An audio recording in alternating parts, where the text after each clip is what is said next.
વડોદરામાં Nawayard D Kevin railway colony સ્થિત રામેશ્વર મહાદેવ મંદિર ખાતે ભારત માતા મંદિર પ્રાણ પ્રતિષ્ઠા મહોત્સવ અંતર્ગત નાયબ મુખ્યમંત્રી હર્ષ સંઘવીની ઉપસ્થિતિ 50 વર્ષથી વધારે જૂનું રામેશ્વર મહાદેવ મંદિર સંકુલમાં ભારત માતા મંદિરની વૈદિક વિધિ સાથે પ્રાણ પ્રતિષ્ઠા કરવામાં આવી।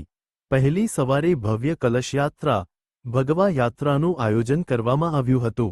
રિપોર્ટ અમિત તિવારી, વડોદરા। મારી માતાઓ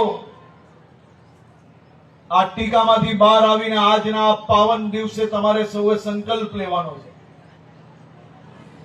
કે આ પ્રકારની કોઈ બી ઘટના મને ધ્યાનમાં આવી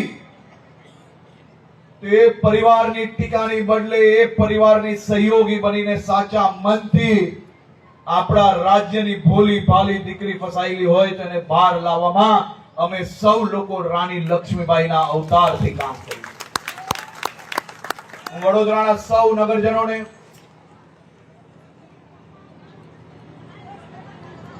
આ આધ્યાત્મિક આ પ્રાચીન સ્થળ પર આજે અનેક મંદિરો એક જ પ્રાંગણમાં આપને સૌને જ્યારે પ્રાપ્ત થઈ રહ્યા છે દર્શનાર્થે, તેની આપને શુભકામનાઓ આપું છું। અને સાથે સાથે અમારા શહેર પ્રમુખ જયપ્રકાશભાઈને હું કહેવા માંગુ છું કે આના ડેવલપમેન્ટ માટે કોઈ બી નવો પ્લાન લઈને આપ તરત પવિત્ર યાત્રા ધામમાં એક એપ્લિકેશન કરવા માટે હું આપને વિનંતી કરું છું। રાજ્ય સરકાર દ્વારા 25 લાખ સુધીની રકમનું જે કોઈ પ્લાન આપ લઈને આવશો એ પવિત્ર યાત્રા ધામમાંથી અહીંયા તાત્કાલિક મદદ કરવામાં આવશે।